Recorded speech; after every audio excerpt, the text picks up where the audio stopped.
মাসের পর মাস চলে যাবে, আপনি একটা টাকাও ইনকাম করতে পারবেন না সৌদি আরব থেকে। আপনি ভাবছেন যে সৌদি আরব যাব, আমি সৌদি আরব গিয়ে অনেক টাকা ইনকাম করব, আপনি কখনোই সম্ভব না। কারণ টাকা ইনকাম করতে পারবেন না আপনি, যদি আপনার সাথে কেউ 2 নাম্বারই করে।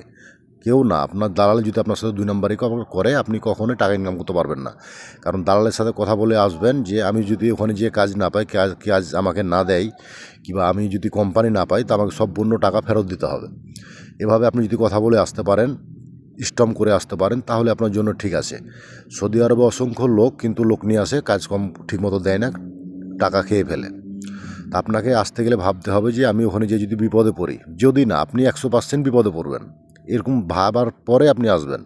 কারণ যতটুকু ভাববেন যে আমি খুব ভালো ইনকাম করব, ভালোভাবে চলবো, আমি টাকা পাঠাবো, আমি ইনকাম করে আমার ফ্যামিলিকে চালাবো, এটা আসলে সম্ভব না।